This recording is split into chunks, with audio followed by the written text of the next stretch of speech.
Hello everybody. Welcome to clarity with मानस।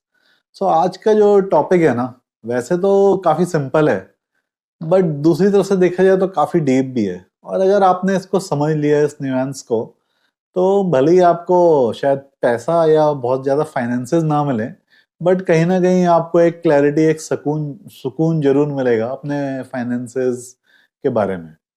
तो topic ये है कि आज why do we need so much financial planning, personal finance, investment planning compare to our previous generation.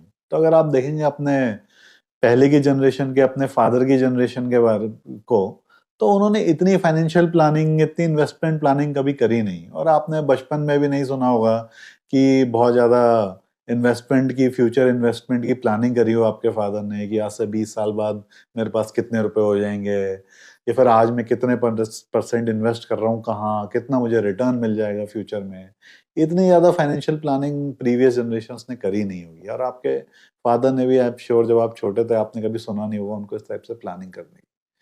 तो इसका reason आखिर है क्या, इतनी ज्यादा आजकल पर्सनल फाइनेंस को इतनी तवज्जो मिलना, यूट्यूब पे हजारों वीडियोस होना कि आप इस तरीके से इन्वेस्टमेंट प्लानिंग कर लीजिए, इस तरीके से रिटायरमेंट प्लानिंग कर लीजिए, इतने परसेंट ये करिए, इतने परसेंट यहाँ लगाइए, इतने परसेंट वहां लगाइए, यहाँ से आपको इतना रिटर्न मिल जाएगा, इतना रिटर्न आपको मान के चलना चाहिए, इन्फ्लेशन से ये हो जाएगा, वो हो जाएगा।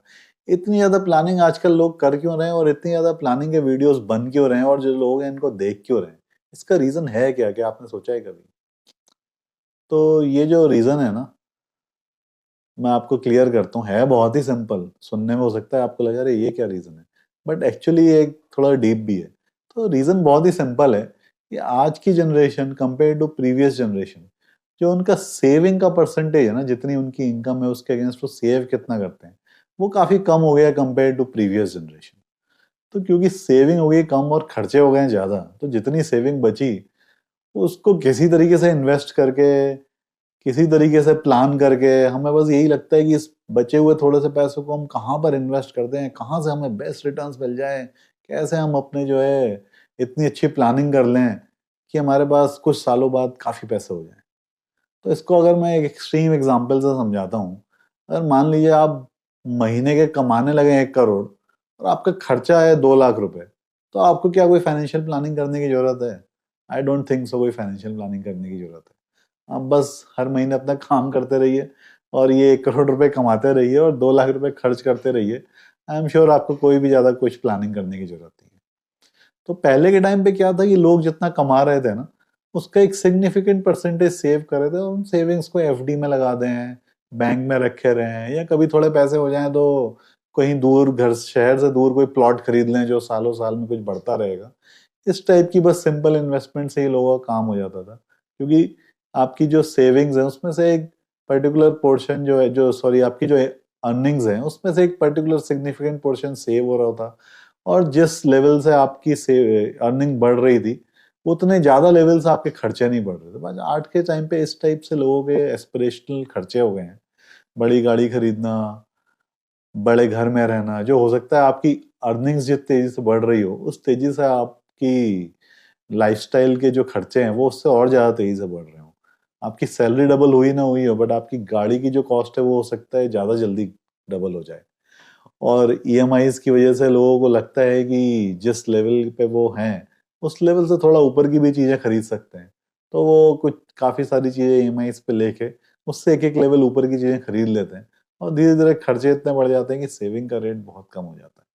और अगर आपकी सेविंग कम हो जाएगी, फिर आप यही थीटा लगाते रहेंगे कि कैसे मैं इस छोटी सी सेविंग से बहुत सारे पैसे कमा लूं। और एक और भी चीज है लोगों को कि जो भी आप काम कर रहे हैं, भले आप जॉब कर रहे हैं या कोई सकता है कोई बिजनेस कर रहे हो, पिताजी की दुकान पे बैठे हो, तो लोगों को अपने जॉब में और उस पुराने बिजनेस में ना उतना मजा आ नहीं रहा है। उसमें लोग जो है बधा हुआ महसूस करते हैं, या फिर जॉब में लोग काफी फंसा हुआ महसूस करते हैं। तो लोगों के दिमाग में ये भी है कि कैसे न कैसे मैं ना इन्वेस्टमेंट कर करके 40-45 साल की एज में बहुत सारे पैसे कर लूं, जिससे मुझे इस जॉब से या इस पुराने बिजनेस से ना छुटकारा मिल जाए, और फिर मैं जो है आराम से कुछ और करूं लाइफ में। तो ये भी पहले के जमाने में था नहीं। आदमी को पता था कि मुझे 60 साल की एज तक तो जॉब करनी है, या जो मैं बिजनेस कर रहा हूँ उसको लॉन्ग टर्म करते ही जाना है। तो ये जो चीज है ना, इसी वजह से आजकल लोगों को इतनी ज्यादा फाइनेंशियल प्लानिंग, इन्वेस्टमेंट प्लानिंग, इन सब चीजों की ना जरूरत पड़ने लगी है।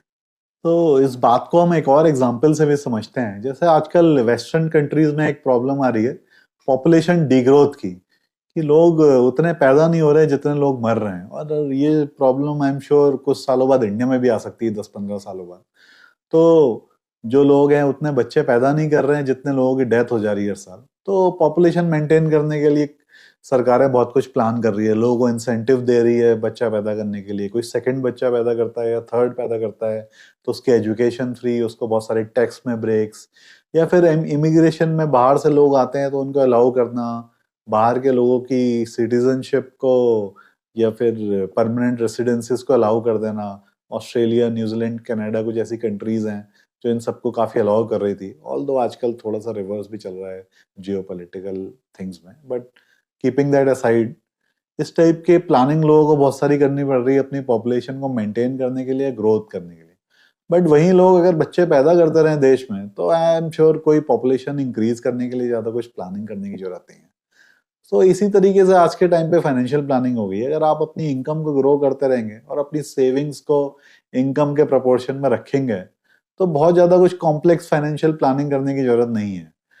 बट अगर आप सेविंग्स उस रेट पे नहीं रखेंगे, और आज की लाइफस्टाइल और आज के खर्चे ही ऐसे हो गए हैं कि सेविंग्स को पुराने टाइम पे रेट पे, पुराने टाइम के हिसाब से रख पाना पॉसिबल भी नहीं है, तो आपको financial planning, future planning, retirement planning, fire ऐसे टर्म्स के बारे में काफी सोचना पड़ेगा।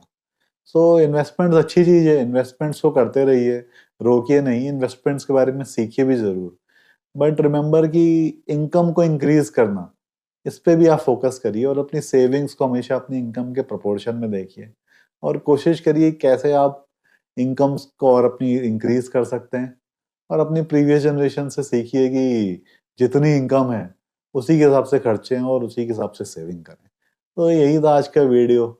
आई एम श्योर ये टर्म है बहुत ही simple, it is simple, like कि अपना वेट कैसे कंट्रोल में करना है। तो खाना कम खाइए, कैलोरीज कम इनटेक करिए और एक्सरसाइज करते रहिए। वो भी बहुत सिंपल है बट लोग उसको कर नहीं पाते। बट एटलीस्ट ये फाइनेंशियल प्लानिंग वाले टर्म्स आपको क्लियर तो हुआ होगा कि फाइनेंशियल प्लानिंग है बहुत ही सिंपल, अपना वेट को कंट्रोल करने जितनी ही।